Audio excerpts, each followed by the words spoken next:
என்பது ஆண்பாலா பெண்பாலா என்பதில் எனக்கு சந்தேகம் தீர்ந்தது. அழகு என்பது நிச்சயம் பெண்பாலடா.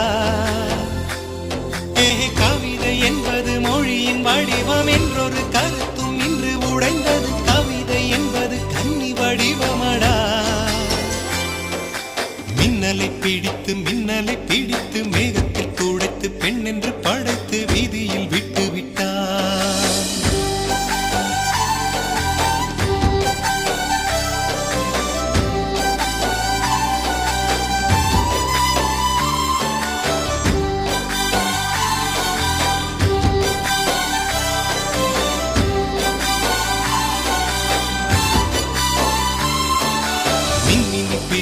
மின்மினி